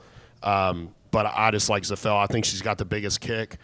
And I think sometimes that track at Churchill, it can just play to horses coming from off the pace in these big days where it's just who can kick the hardest. And we've seen that the last 2 years with Bo Recall. Oh, nice. I like that. That was good the way you ended that. All right, flip ahead. Everyone got their pens out? Everybody have pens, right? This is going to be a very important race right here. Oh, boy. Race number 7, the Grade 1 Derby City Distaff. You only get 1 word. Go. Gamine. You only get 1 word. Go. Bob. You only get 1 word. Go. Johnny V. That was 2 words.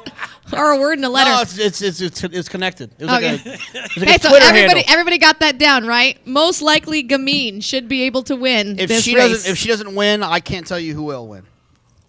That's a good way to put it as well. Okay. Any questions about the Derby City Distaff? And champion Gabine. Okay, moving on to race number 8. It's the Pat Day Mile. This is for 3-year-olds who can't quite go the 1.25 miles, so they're going to go a mile instead on Derby Day, so they still get that kind of fame and fortune, and it's a lot of fun. I like Jackie's Warrior in here. They've been trying him on the Derby Trail. He's not quite as good going the 2 turns. I think turning him back to the 1 turn is exactly what he wants to do. Joel Rosario going to be aboard again. For me, Jackie's Warrior on top here. I'm going to be a little bit of a JK and eat some chalk, but I'm okay with that when you can cash tickets. Phillip? While I could see Jackie's Warrior winning, my opinion is I'm just a little bit against him. He didn't run faster. Like, he basically ran his 1 start as a 3-year-old, was probably further than he wants to go. It was on a sloppy track, but it was his second lowest buyer of any of his races. I don't like horses that come back and are slower as 3-year-olds than they were as 2-year-olds. I don't think I get 6-1 on prevalence, and ultimately he's probably the sucker horse. But first time out, he beat Stage Raider, who came back and won by about 40 at Keeneland in the slop. He came back, won at a mile. Both those are 1-turn races. They ran him in the wood, which was kind of a closer-dominated race. He sat close to the pace, got in tight, and they're cutting him back, so maybe just didn't go a mile. I like him. I think Dallas Stewart is very live in here on the cutback. I think the Fairgrounds form, I think those Derby horses were pretty good. He came to the Lexington, ran at a 1 16, which was a shorter race. Maybe he just moved way up in the slop, which could be possible, but I like the cutback. He's got enough speed to sit close, so those would be the 2 for me. Pete, having eaten 6 meals with you over the last 2 days, I don't know if this is your order or your pick. Whiskey, double. I mean, it's a great name. It's a great name, but we've been talking about this spot on the podcast for Jackie's Warrior for a while. This is another one of those that it just ties into my own physical impression. I'm no horse person like you are, Michelle, but Jackie's Warrior to me looked like a horse who was going to be better going shorter, so I'm willing to forgive the race last time. I'm willing to forgive the juvenile, and then you key off that big number he ran going shorter as a 2-year-old. You build an improvement for 3, and he might have him over a barrel. I'll save with Dream Shake, who I think has a bright future and is a super cool horse, and also the one Phillip mentioned, Prevalence, but my main one in this race is the 3, Jackie's Warrior. Going back to Jackie's Warrior and that big 100 buyer that you're talking about in the Grade 1 Champagne, that's a 1-turn mile at Belmont. That's exactly what they'll be traveling here at Churchill Downs. Not every track does a 1-turn mile, so I definitely think that's worth looking at if you are playing this and maybe you're a little bit new to handicapping or form reading. JK, what are you going to do here? Yeah, I don't want to slow down anyone's enthusiasm about Jackie's Warrior. I mean, this is what he's been needing to do for a long time, and I'm proud of myself for not saying her because his name is Jackie. Jackie Gleason. There's plenty of male. I know, Jackie but Robinson. it throws me off. There's plenty of male Jackies, JK. Look, this horse will win 100% the Alan Jerkins in the summer at Saratoga. I'm a little bit concerned about the break here. Wait. Let's make a bet in that. Who do you want? If Flightline goes in there, I'm going to pick him. Who trains Flightline? Sadler. I know he's not won't ship. traveling out. But He won't ship. we don't have any options in California for 3-year-old straights going Okay, for a Grade I'll take 1. the bet. As long as it's no runner, still action. Okay. Deal. I still owe you Case of champagne. I actually think I still owe her a bottle of champagne. I was going to say, You've Michelle, owed me a bottle of champagne for about 3 years, JK. Don't No, get excited. He that's all right. never He never pays on pays his up. booze bets. He still owes me a bottle of Lagavulin 16 from like 8 years To ago. be I fair, don't I even owe know what you that a is. bottle of champagne from Saudi, but we haven't been anywhere that there's been champagne. I've asked everywhere we've gone. We'll take care of it. Jackie's Warrior is supposed to win this race. This is supposed to be what he wants to do. I think the funded is live for Bob Baffert. Thank you. A Bob Baffert mention. This horse had no shot against Rock Your World the way that race unfolded. I think this horse is going to appreciate the cutback. I love that he gets Irad here. Irad's sneaky good in 1-turn dirt races. He won with Bar of Gold at 100-1, and he won with the filly from Mark Cassey that I'm not remembering her name, Shamrock Rose at a lot to 1. I just think that he rides these races really well. And then Dream Shake, I love this horse cutting back, and kudos. I couldn't do it probably, to be fair with you. If I had Derby fever and I had a horse that could get into the starting gate of the Derby to make the decision that's best for the horse in running in this spot, I tip my hat to Ryan Exline and the partners. What's the payout on a lot to 1? A lot to 1? Yeah. It's a lot. Yeah. It's a lot. A lot I think plus just 2. as a quick thing on defunded, just how much do you think Bob Irad crushes the price? Like, to me, No. 6-1 on the morning line feels low. You can't- Like, he should be 10-1, 8-1. Jackie's. I've had 17 people tell me they're singling Jackie's Warrior. Jackie's Warrior's going to take a ton of money, and Defunded ran poor last time. You can't get beat 9 and then show up and be 3-5 on Derby and Oaks Day. Now, you can during the week, when you can, follow that narrative. It's going to hurt the price, but if you're playing multi-race bets, you don't have to worry about that. Can I give you one negative on Dream Shake? This will sound terrible for me. Pratt on him. I think the whole reason that he won first time out is because that horse really wanted to go, and Joel was like, okay, buddy, go do your thing. And he let him run really early and really wide. If you go back and watch that race, that horse made an early move, and it won him the race. The next time out, obviously, it was a route race, and he wasn't as good that day, although he still wasn't terrible per se. But then in the San Antonio Derby, I felt like he was just flat. So I like the cutback, but I'm just concerned that Pratt is not as he's so much of a patient rider. He gets horses to relax. He gets horses to do amazing things. If I can get Flavian to ride my horse 9 times out of 10, whatever horse it is, I'm like, yes, ride Flavian. I don't even care what it is. Put him on there. But I just feel like in a particular instance with this, with like a horse that might want to do something different, I feel like someone like Rosario, or we've seen Rispoli do before, they're just a little bit more like, okay, buddy, go ahead. Do what you want to do. Yeah, what's funny about Dream Shake, and Michelle, I want your point on this, and Phillip, yours as well. I've developed the opinion in one-turn races, especially the one-turn mile, big, long striding horses do really well because it's that long stretch on the backside, and then they finally get into the turn. I saw Dream Shake this morning, and when it comes to horse flesh, it's 4 legs and a tail for me. That's like the extent of it. This is a massive horse. He's huge. He was twice the size of the pony. I'm exaggerating. He wasn't that big, but he's a big horse. Do you think that the one-turn mile will help him in that regard? The funny thing about him is he is really big, but I felt like he takes the turns really well. A lot of times the reason that bigger horses maybe don't do, some of the things that you want is because they have to go so fast in that turn, and they're so big sometimes they can't make those turns. They have to lumber into it. They have to slow down to take their leads and make those. This horse is very agile around the turn, so I think for him it was purely a distance limitation rather than a physical one. Yeah, I mean, in general, at one-turn mile races, I prefer horses cutting back than stretching out. So just as a general premise, I would much rather, I'm not even way against Defunded. I just thought he might be higher a price. And to me, this is just a spread race. I don't have a way strong opinion. All right, that was our 2 minutes that we're allowed to spend per race on that race. Let's move ahead to race number 9, the American Turf mile and a 16th event here. This is a grade 2 going on the grass, obviously, and I am going to let JK start this one off. I'm going to follow the rules here. I am going to go with Annex, who I think is extremely talented. The horse has been running extremely well down in South Florida. The give in the ground is a little bit of a concern, so I will say that out loud, but I think that horse is live. And then, look, I thought about talking about excellent timing, but there's not a whole lot that makes me feel warm and fuzzy about soft ground. So I'm going to go to the horse right to the outside of that. Win From Within for Todd Pletcher. This horse ran huge down at Tampa, and I'm hoping that this horse will be able to work out a nice trip with Luis Saez, saving ground. Remember, the rails were up today. So all the turf races that happen today, there obviously won't be any tomorrow. There'll be some on Friday. The rail will be down, and so I think a lot of the outside parts of the course have been torn up from the last 2 or 3 days. They had the turf sprint on opening night. Turf sprints tear up the ground a lot more than other races. So I think Win From Within will get a nice trip from the inside. But we also have to remember that on Churchill, because their turf course is at a slant, that the water drains down towards the rail, so it can be boggier. So even though they've been traveling on that outside, so it's a little bit chewed up, it'll still be a firmer spot than the rail will be. So do pay attention to that as well. Pete? Work in progress for sure on if there's going to be a bias on the turf course, and since we don't know what's going to happen in the weather, just keep that in mind. I mean, we're making guesses here. You'll have a lot more information by the time you have to bet. I like a price in here. The 6 Royal Prince, I think, is a handy sort, not far behind the best of these on Figs. 12-1 look too big, and I really like that run 2 back and from a race that produced 4 next out winners. I'll break the rules and mention a few backups that I like, starting with the 4 Annex. I do think Excellent Timing has a little bit of a shot to be the best of speed. Might have the life made miserable by the one JK mentioned, Win From Within, but I want some Excellent Timing on side.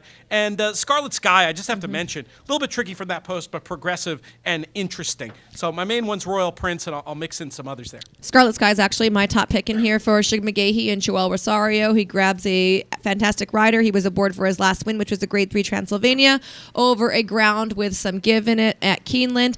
I feel like a lot of these horses are not coming out of a good performance in competitive stakes company, right? We have some horses maybe running in like second or third tier tracks. So I really like Scarlet Sky in here, and he might get a little bit overlooked just because there's some Chad Brown runners. So Scarlet Sky is my top selection. Phillip?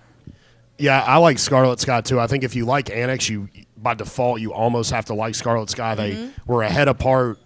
Could argue Scarlet Sky had to wait for a second on the rail, and they were basically head and head. They were head and head all the way around the gallop out. Last time, I can't believe he won. Like, I went back and watched. I couldn't believe he won when he ran. I went back and watched the replay today.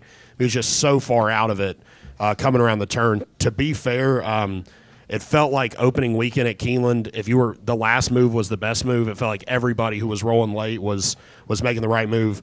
Kind of a long shot I like a little bit in here is Barrister Tom. He made his first start of the year in the same race with Scarlet Sky. He kind of was down on the inside. He had to wait, and eventually he found some room and just flattened out. But I think at 30-1, and he could be higher than that, I think he's a little interesting horse I'd be trying to get in the Tri or Super on Saturday.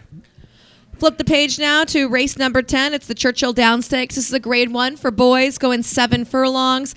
And for a sprint race, you guys, to me, this race is 100% devoid of speed, which really could cause concern for some of the horses in here. Because of that, I ended up on Flagstaff. I'm not entirely convinced he can win 2 in a row, but he does like 7 furlongs. And 7 furlongs, because it's such a different and challenging distance, this elongated sprint, I think that horses that specialize at that, you have to pay special attention to.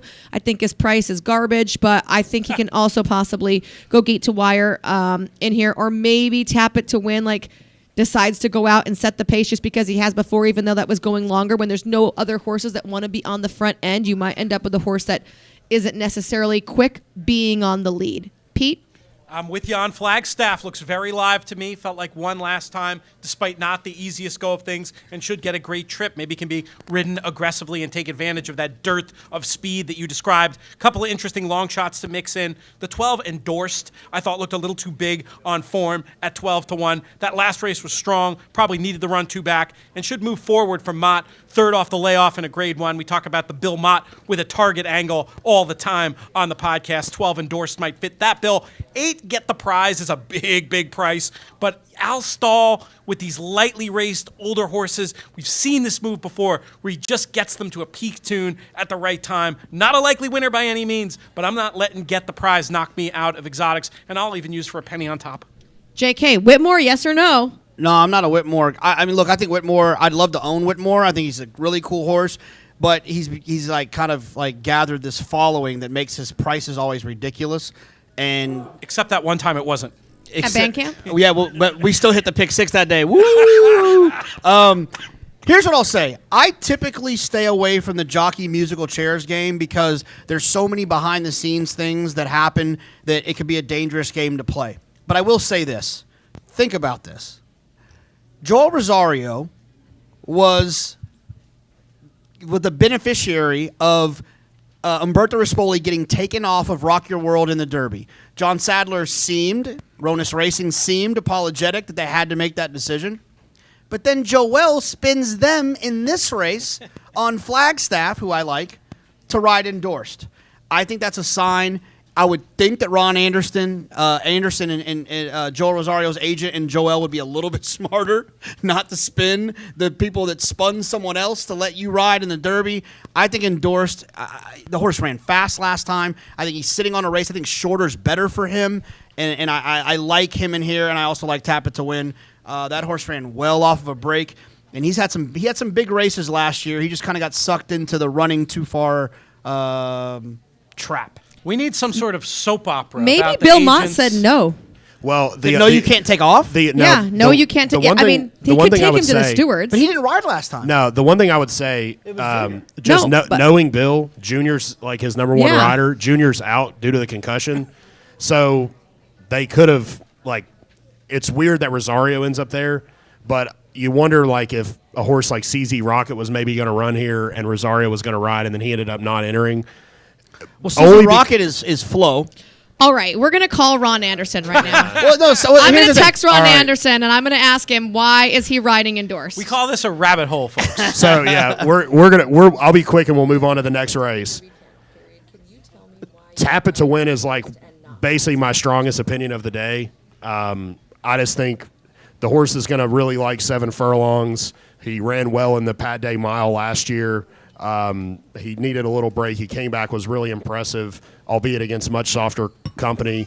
I think this is a good, not great group of older horses. I think Whitmore is maybe suspect at 7. His form at 6 furlongs is much better. And I'll be betting Tap It to Win pretty heavily on Saturday. All right. I texted Ron Anderson. We're he going to text you find back? out. Not yet. I just texted him Okay, right okay. now. Everyone here should text him. I'll give you guys his number, and we'll see who he gets back to. All right, so we're going to move ahead, but we might be returning to this race, depending on what Breaking Ron news. Anderson says. Because there are so many situations, right? Like JK said, it's hard to play into what goes on in the musical jockeys. You don't know what went on. But if he had given the call somewhere and the horse didn't run, then he's open, then they had already given the call to someone else. Or possibly he gave the call to Bill Mott. I mean, there is a chance Bill Mott said, no, you can't take off. Oh, Ron Anderson says the answer is bad agent. Wow. I have rarely heard Ron Anderson take the blame for something. So maybe he just made a bad choice. Okay, well, I'm going back to Flagstaff then. All right, back to Flagstaff it is. All right, race 11 is the Grade 1 Turf Classic. This year presented by Old Forester, mile and an eighth on the turf course. This is probably, to me, one of the most fun races on the card. I feel like if Pete didn't limit me to 2 minutes per race, we could probably talk about this race ad nauseum. You can go so many different ways in here. I'm just going to start. I really like Colonel Liam, which is the Captain Obvious horse, but underneath, I love my boy Count Again. Just draw, you got your pens? See the San Gabriel right there? Just draw a big line through it.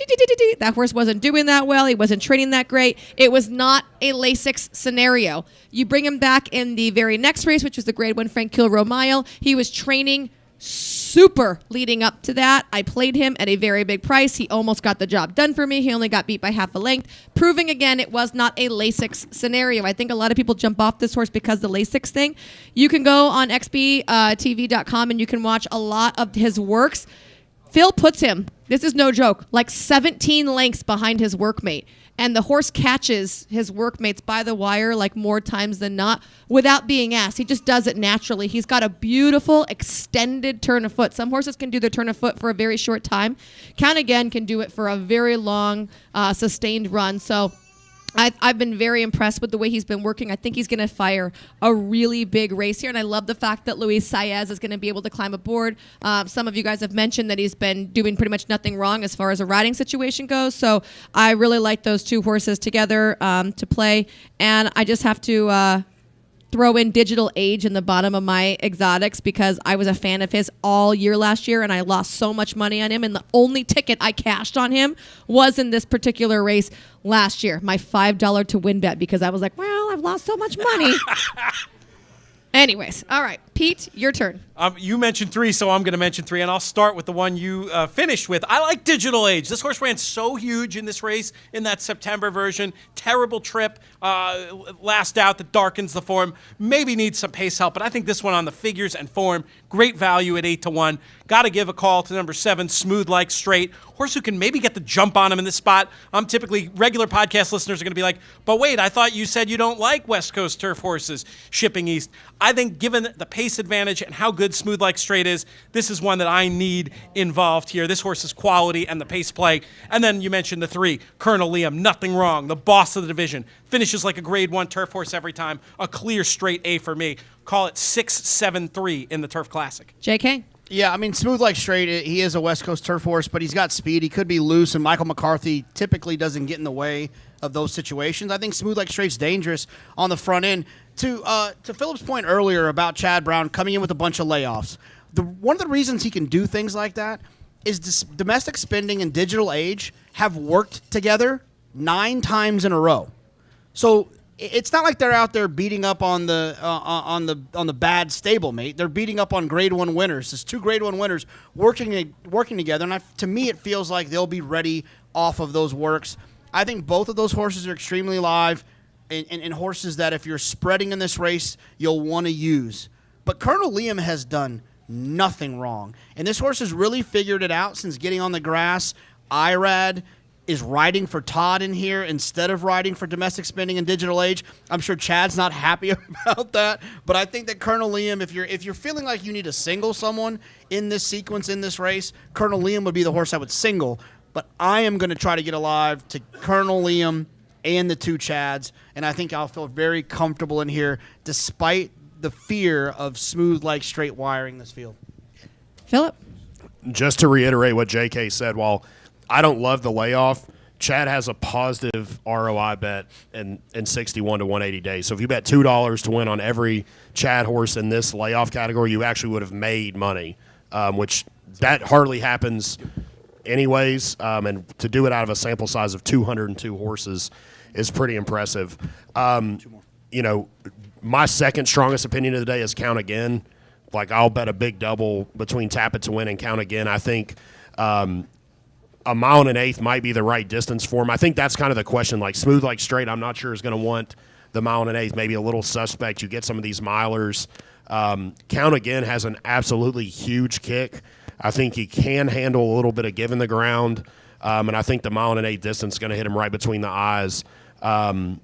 I think in what's a very competitive race, I think it's really interesting. I actually think Master of Foxhounds is slightly intriguing. I think he could sit second right off Smooth Like Straight. While the mile and an eighth might be too short for him, he's going to be forwardly placed. Maybe he's just not going to kick with the other ones.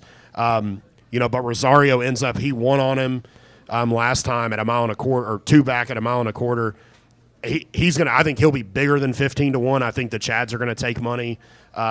I just think he's mildly intriguing. I'm not saying he's going to, as a horse that just could get the right trip, and he's going to definitely get the jump on the long shots. But, for me, from a betting perspective, I'm very interested in Count Again and how I can key up with him and Tap It to Win.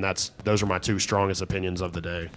Before we jump ahead to race number 12, which is the Kentucky Derby, first of all, I want to thank everybody for coming tonight, you guys. Thank you so much. I hope that you enjoyed yourself. If you came last year, I hope it's as lucrative as it was that year. And if you're new, I hope that we didn't scare you away. I mean, we already kicked JK out of here for, He's not in the doing penalty his work. box. He'll be back. 5 for fighting. Secondly,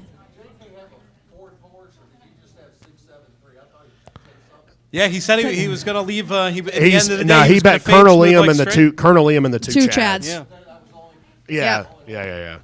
And we'll do like a Q&A at the end. So if anybody has questions, once we get through the Derby, we'll be happy to answer those just like last time. So. Okay. Also, since we're all invested in the Ron Anderson text. What did he say? Ron Anderson said originally Charlatan was supposed to run in this race. Which scared everybody, so it was going to be a 5-horse field because no one wants to run against Charlatan. So he said that him and John Sadler didn't communicate very well, and Bill Mott asked him, will you ride me? And Bill said, yes, and Ron said yes. Plus, after the fact that Flagstaff came in, Ron said, I'm going to New York this summer, which is where Bill Mott is. John Sadler does not send horses to New York except for the King's Bishop, which is going to win over your horse.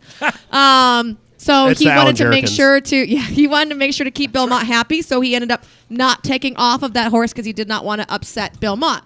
He also did say the one that he ended up on is okay. So there you go. This is a great illustration of why you do not play the IRAD took off game. Yeah, it's so much more complicated. Clearly, it didn't work. No, we need an organ. We need an organ, and it's like a soap opera. Also, I said the panel, JK, loves your horse because Joel chose him, and he said that is the funniest thing I've ever heard. Joel or Johnny or anyone I've ever worked for does not pick the horses. It's all me. That's amazing. So, next time you wonder, Joel likes that horse. No, Ron Anderson likes that horse. Well, then you tell Ron he better not have his feelings hurt when I bury him for picking the wrong horse. I think we got to break format a little, Michelle, if we're going to do a Q&A at the end here. Rather than horse by horse the Derby, maybe we just each pick a couple horses we're interested in, and then, we'll cover the rest of it through anybody wants to hear about through Q&A so we can get this thing wrapped in about 15. 15 minutes. That means, JK, you can't talk. We're done with you. You went to the bathroom. You lost your chance. Phillip, I'm going to give you first go. Who are your Kentucky Derby picks? Traditionally I'm terrible in the Derby. It's the hardest handicapping race of the year for me. One, because it recently, since they moved to the point system, it's chalked out, and I just can't take chalk in a 20-horse race where they're all going a mile and a quarter for the first time. With that said, Essential Quality feels like a very likely winner. He's going to be a short price. He's going to be an even bigger, shorter price because Mattress Mac's going to bet somewhere between $2 and $4 million on him to win, which is just going to absolutely crush his odds. But I think the interesting thing, and it could be interesting to hear from these guys in a minute, is just when you get in the Derby, you don't have to avoid the favorites to make money. There are plenty of ways, whether just by default in a 20-horse field, favorites are going to pay more in multis. Favorites are going to pay more in exactas. They're going to pay more in tries. I'll be kind of keying a lot of what I want to do around Essential Quality. He's just the most consistent horse. He's very versatile with the kind of trip he could get. I'll be playing him with the obvious, like Rock Your World, highly motivated. A couple of interesting horses that I like that are just going to be longer shots are Dynamic One. He just feels like a horse that's going to appreciate the mile and a quarter. He kind of made a winning move last time, just got nailed late. But his two best races are his last races. He's going to be, in my mind, he's going to be a lot bigger than 20-1. That's probably reaching a little bit. He's not fast enough. But in this year's race, it's not like you've got 3 or 4 horses running 100-plus buyers that make you really feel like they're just way better. The eye test tells you some of them are way better. Like, I think Essential Quality is a lot better. I think Rock Your World was very impressive in the way he galloped out. And then, I like Malone a little bit. His last race was, like, too bad to be true. He's come back and worked really good. His Risen Star was really good. So I'm going to be keying a lot of what I do around Essential Quality with the obvious horses and try to get a couple of those in the mix at a big price. By the way, little girl over there, if my kids acted as good as you, I would give them anything they asked for in their whole life. Ponies. I'd be like, unicorns? You guys need unicorns? Come bring in the unicorns right now. What a good girl. You deserve dessert. Someone get that kid an ice cream after the show because that's a sugar rush when she goes home with mom and dad. Pete, tell us your Derby thoughts, please. I'm dying to hear. We called it the Final Answer Show, and I don't want to come up here and equivocate about the various long shots I think can get something and what I might do based on the prices. Rock Your World's going to be my Derby horse after careful consideration. The draw is what turned it around for me. JK has a contrarian opinion to mine about the draw for Rock Your World, but I love it. I just want this horse to stay clean, to be able to break well and get out of there, find a spot. And this horse improved for the dirt last time on his pedigree. I think he can keep right on improving. I've dreamt of more than the 5-1 price that I think we're going to see. Derby market can be weird, so maybe that will drift up. But there's a bunch of horses I want to use. Rock Your World, the top one. Known Agenda would have been my top pick, but for the rail, I just don't like that draw for him. I think it's going to be hard for him to work out any kind of trip from there. And I have asked our friend and colleague, Matt Bernier, for permission to climb aboard the Mandaloon bandwagon. He gave me the old choo-choo. This is a runner. Phillip said it very well. Last race, too bad to be believed. There was kind of a trip excuse in there. The more I watch that race, the more I'm willing to forgive it. He's trained forwardly since. I'm hoping that he's another one who, due to the Mattress Mac money or people overbetting Soup and Sandwich because of the funny name or whatever it is, can actually preserve a little bit of that 15-20-1 value, because that's the price he should be. But at that price, he'd be a must-use for me.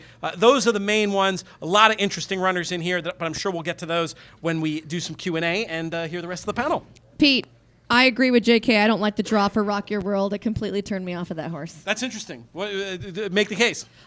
Okay, so you look at Rock Your World, and he's drawn down the 15 hole, and we saw him go gate to wire the Santa Anita Derby, but it was unpressured, right? He was out there. They took Medina Spirit back, which is a terrible choice, but they made that choice anyways, and they let Rock Your World gallop out there on his own. He had no kickback in his face. He had no horses around him. He had no pressure. Now from the outside, you're telling me he either has to completely gun, because highly motivated on his outside is going to want to go, so he's going to absolutely have to use a lot of gas to get up there and get in good position. Best case scenario, he's 4 wide around the turn, and then what do? Press again to try and get in front, or do you check back and go behind? Watching this horse in the morning, he's always like he has his rider foot in the dash. He's in the bridle to get to his workmate. Now, once he gets to his workmate, he's like, hey, I'm here. And the rider has to work on him to get him to go by. But he always wants to get up there. I don't think this horse will race kindly. I do not think the Kentucky Derby is the right time to say, let's see if he likes dirt in his face or not. Because even when he works in company in the morning, he's always in the clear. He's never behind another horse. So I don't think his draw is conducive to him. I would have liked to see him a little bit more to the inside where he could use his speed and actually get to the front or very close to it and maybe be like 2, 3 wide instead of 4 or 5 wide and not have to worry about a horse right to his outside, pushing him, forcing him, giving him that pressure to have to be on the lead or, suffer the dirt in your face. If the rail's good, I agree with everything you're saying, but there's a lot of days at Churchill Downs where 4 wide is as good as a rail. And I think the number one thing for Rock Your World is just that he stays clean. So that's why I like it. But then he's traveling. I mean, if you go 4 or 5 wide around the turn, all the way down the backside around another turn, you're just taking that overland route. Is he that much better than everybody else that he can give up that kind of ground? I feel like Churchill's a track where I see that trip win all the time. Okay. Honestly. What I would say is that's what makes betting on horses great, is that you get to put your money up and everybody has a different opinion, and the truth will be in about 2 minutes and 1 second from when they break out of the gate. And not even the truth, maybe just who randomly gets lucky that day. Yeah, That's that's why right. it's so hard. That's true. Jake.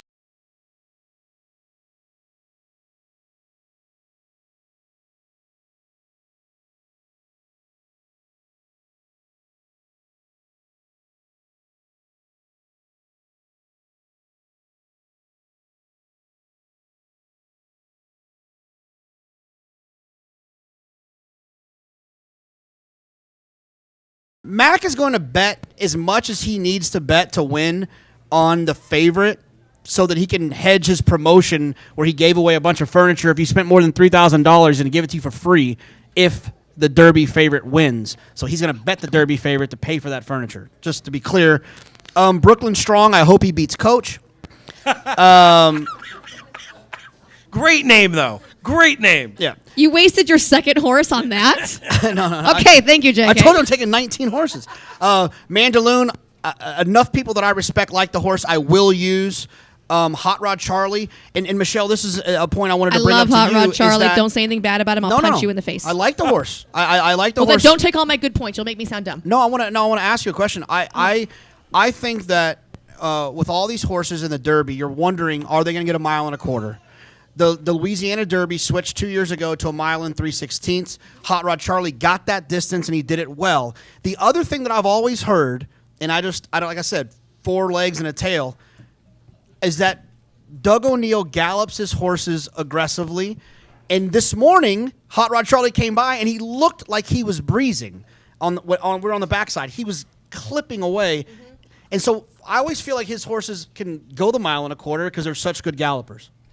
That has a lot of truth to it. I don't think Doug lets him gallop as quick as maybe Bob lets him gallop, but I did see Hot Rod Charlie, his mini breeze down the backside, right? I mean, got to think, this horse worked. They put him on a plane. They brought him out here, and then they'd just been ponying him along with Lava Man. He got free of his coach today, and he was like, I'm going to go do something naughty. I don't think that it was out of control. I do like the way he was showing good energy, and I think if you watch his works, especially his last one where he worked before the races at Santa Anita and Company, he annihilated his workmate. He galloped out beautifully. He is super fit, coming in here at the right time. I think that you had a really great eye there, JK, seeing that this horse can gallop freely and move on. I don't think he needs the lead at all. He got it in the Louisiana Derby just because everyone else was taking back, and Joel was like, well, this is a silly game. I'm going to go out here and go to it. But he doesn't need the lead by any means. I think he draws an absolutely beautiful spot. I think Hot Rod Charlie is a massive play in the Derby. Can I have a couple more? Just a Yeah. couple more. Okay. Go, JK, All right. until Pete tells you to stop. Midnight Bourbon, I think, is a very live horse. He always shows up. I don't think he can win the race. 3rd and 4th, and you speak about naughty. He's pretty naughty in the morning. Michelle tweeted about that. Helium, no shot. Stop wasting time I'm sorry. on no I'm shots. sorry. By the way, if everybody wants to know, we're taking up a collection. If Helium wins the Derby, JK is flying home in a hot air balloon. I don't know how much that's going to cost us, but we're taking the collection plate because that is the only. I'm canceling his plane ticket if this horse wins. That's true. So I'm gonna come back, and I'm burying the lead here. Rock Your World, I completely am fading. I will not have him on a ticket. I think that he got a perfect trip that time, and we're all like, oh, he ran so well on the dirt. Yeah, he ran well on the dirt in a perfect scenario in which Medina Spirit didn't go and was short. Rock Your World is going to have – the reason I don't like the draw is because Soup and Sandwich, the 19, from there he's got – for a horse that doesn't really have a chance, you have to go. And when he goes, he's going to put pressure on Rock Your World that he's never felt before, and it's going to set it up for other horses to come from out of it. And then the last horse that I'll mention is Highly Motivated. I don't know what to make of this horse because when I saw his work, I liked it based on what other people told me.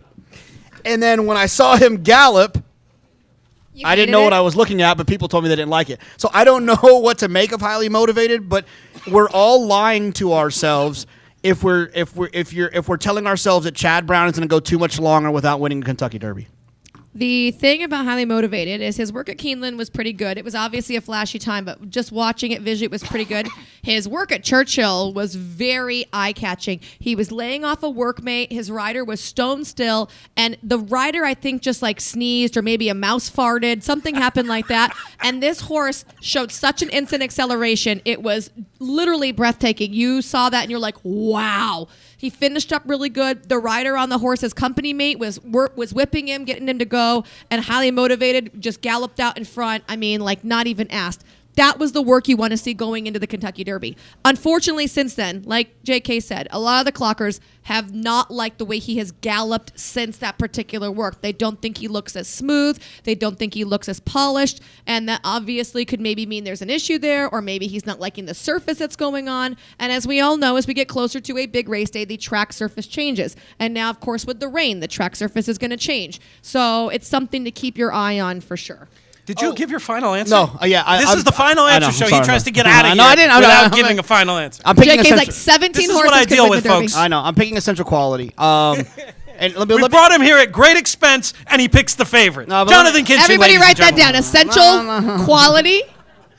Who is I this told you- obscure horse? of I'm whom using- you Tell us speak? about him, JK. What's so good? Oh, you know what's be funny is if you guys, if I said I'm gonna pick Essential Quality, Known Agenda, Hot Rod Charlie, and Mandaloon, then you guys would really make fun of me. I have to pick I one like horse. Mandaloon, too. All right, here's my thing. Essential Quality, to me, he's undefeated. He's a 2-year-old champion. His numbers match from when he was 2, and they've improved since he was 3. The other thing about him is that, which really kind of got me hooked, and this happens to me, when I hear certain things, they lock in and I can't get off of them. I had Brad Cox on my podcast, and he said the first work Essential Quality had, he said, this is going to be my Belmont horse. And if he said this horse will run all day, he doesn't get tired, and I think he will improve with the added distance while the others might be spitting the bit. He'll be grinding away like he's done in his first 5 career wins. I just think he's going to be hard to beat. Look, am I telling you to be ice cold to Essential Quality like I was to justify an American Pharaoh? No. But he's my pick. He's the most likely winner. I'll use other horses. Known Agenda, I think, is screaming value, but that'll be my official pick. Now that sounds like a final answer. Good work. None of you guys mentioned Medina Spirit. I'm not sure if you know Bob Baffert has a horse in this particular race. I have 3 Bob Baffert t-shirts, so. Once upon a time, there was a horse by the name of Medina Spirit, and no one liked him because he was cheap. And they're like, what's Bob Baffert doing with a cheap horse with a sire that we've never heard of before? And Bob Baffert won the very first out. And then they put him in the sham stakes. They let him kind of do whatever he wanted to do. But Bob Baffert had another horse by the name of Life is Good. But you know what? Life is Good could not handle the Derby pressure. But you know who did? Medina Spirit. Because he came back and he won the Bob Lewis under a ton of pressure, and he showed how much heart he had. So for a little diminutive horse with a small sale price, he had a lot of heart. And then they brought him in the San Felipe, and all of a sudden we get a new rider in Johnny V. And Johnny V says, you know what I'm going to do? I'm going to teach Medina Spirit how to rate. And that did not work out very well because his stablemate Life is Good did not have to rate. He went away and he ran the race that he wanted to run. And Medina Spirit just sat there, and Johnny V ran interference and pushed like 6 Doug O'Neill horses out to the rail. And then he didn't ask Medina Spirit to even run until like inside the 16th pole. And I think that was kind of a throwout race. So then we come to San Antonio Derby, and all of a sudden, Johnny V is on here again, and we saw Rock Your World break, and Johnny V goes, you know what? That's a turf horse. He's not going to finish this race. I'm going to sit here, and I'm going to hold Medina Spirit back, and we're not going to go. And Medina Spirit, he still ran a good second, but he couldn't catch Rock Your World. That was true. That horse was very, very fit. But you know what's going to happen in the Kentucky Derby? They are going to send Medina Spirit to the front, just like they did to Authentic last year. And this horse is going to be able to wire the Kentucky Derby because no one else is going to go because they're going to say, that horse gets beat all the time. I don't know what he's doing out there. There's no other speed in this race. Medina Spirit will be your front runner, and he can win the Derby that way. You know what's funny? Good stuff. Passionate case. And you didn't resort to the ASMR techniques like you did Now, on to the be fair, Monster I still Pod. like Essential Quality as my top pick, though. Oh, wait, what? Oh, come on. It's funny about Medina Spirit is Andy Sherling made a funny joke today, which he doesn't do Andy very often. Sherling's funny? He did. He said Protonico's social life will improve if Medina Spirit can win this race. Wow.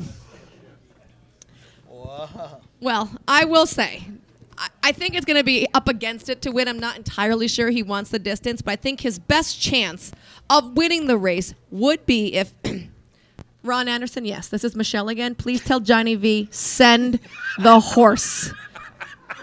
Seriously, every race that Abel rode him, he had this loose rein. He was up there just floating around. Bob teaches these horses to go out there and run their race in the mornings, right? They're always out there free running. And Johnny V is like taking a hold. Let's teach him something. No, stop. He doesn't need to learn anything. He just needs to learn how to run as fast as he can the whole time. But overall, I still like Essential Quality, but I think Medina Spirit has a shot. I was heard hoping we about had a Heart Red chance to do Charlie. four handicappers, four opinions here, but I guess you've kind of piggybacked JK accidentally. Four? What? I was hoping we were going to pick four different four horses. different horses? Yeah, and we had a chance if you went Medina, depending on what well, Phillip said. I mean, Michelle, Then you copied Jonathan and ruined it. She clearly wants to be like me. I am you, JK. I made you. It's partially All right, true. Are we ready for questions? Yeah. Let's do it. What do we want to do? Have just people shout out maybe, Yeah, and then does we anybody- I have a question. Jake, will you go get me a Eagle Rare, a rocks, please? Make Oh, that Jake, too, can but I mine get a can be Grey Goose me. Gimlet on the rocks? Now that's efficiency, folks. Who has a question preferably about a horse we didn't talk about? Mr. Nolan. Question about the one gate and how it's different. Michelle, you look ready to answer this one. So Oh, I thought JK did. I'll do Okay, it. no, it's fine. Go ahead. Well, I mean, the old gate had the auxiliary gate where it was basically two gates put together. This is one gate, so now there's more room. The way that it had to fit, the one was literally pointing at the turn, and now that's not a problem anymore. It's not that it's not a problem, but it's much further away because the gate is properly constructed by the most richest entity in our game. Sorry. And so they got a good gate now that makes sense. Yeah, And now so- you just so have to basically worry. the two gates were angled like this, Yeah. right? It's Yeah, not this- well, no, not it just used to this be- it's Point straight, directly though. into it. Used to point like into it because they couldn't like fit the gate directly Yeah. across.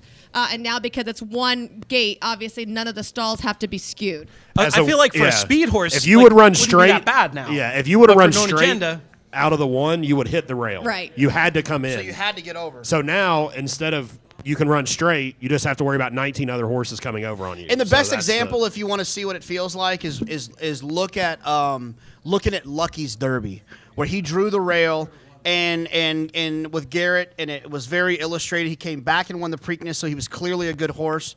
But watch that if you want to on YouTube to kind of figure out more about why There, the gate. and the rail there's was a wrong. really interesting. I think I saw it on Twitter today, but it went through the last like 10 horses that had broke from the rail, and it was like looking at Lucky was the only one that had trouble. The other ones just weren't good enough. So it's probably one of the biggest misconceptions. You know, the reality is there are 20 horses in the Derby. You know, people are like, well, 17's never won, or 18's never won, or 14 has never won. Yeah, I heard 17 has never yeah, won. That means absolutely by randomness. nothing. Yeah, that's fooled by serious randomness. handicappers would just throw that completely out. So, like, no legit, he doesn't have to be up there to lead. I mean, if he takes back, is that big possible? What we're saying is people will tell you that the one is a death sentence, so his odds are just naturally going to float. We would tell you if you like known agenda, just bet known agenda. But the problem Don't is worry- that the 19 horses, not his Yeah, post it's- position. It's because now being along the rail, because he doesn't have a lot of speed, he's naturally going to take back. Before his hand was forced, send or take all the way back. Here, even if he breaks and goes at his normal cadence, he's probably still going to be sitting 10th, 11th, 12th, 13th. Well, that means coming down the turn, coming down the backside, you're behind a wall of horses. Unless you're Calvin Burrell turning for home, most of the time these guys are not choking you around that final turn, finding that seam. They're all trying to go out. Well, now you're like, excuse me, oh, no, I got to go here. Excuse me, got to go here. And you're this, which a horse cannot continue their forward momentum doing this. The one thing I will say is that about that situation, and look, I'm not telling you to go bet known agenda based on him drawing the rail, but if you love the horse, you like the horse, I think you'll be rewarded from his price. I think he's going to go off at 10-1 because of where he drew and because of Maybe the money, longer. because of the money that's gonna come for essential quality. But what I'll say is that in that situation, you mentioned Burrell. Burrell made all the right decisions on Mind That Bird and Street Sense. Coming from out of it, he made every right decision. And I think the way IRAD is riding, if you had to bet on a rider to make all the right decisions, IRAD is riding with the confidence to overcome that unfortunate situation. I'm not saying he's going to do it. He's not Superman. I'm just saying that if you need a perfect trip, I can't think of who else I'd rather have on Saturday than him to give me that perfect trip from that spot. We got Do two you more know minutes. IRAD loses at 72% of the time. I do. No, I'm just saying. I right. completely agree. So I'm just to keep it moving, next question, Stuart. So the turfway form seemed pretty strong at Keeneland.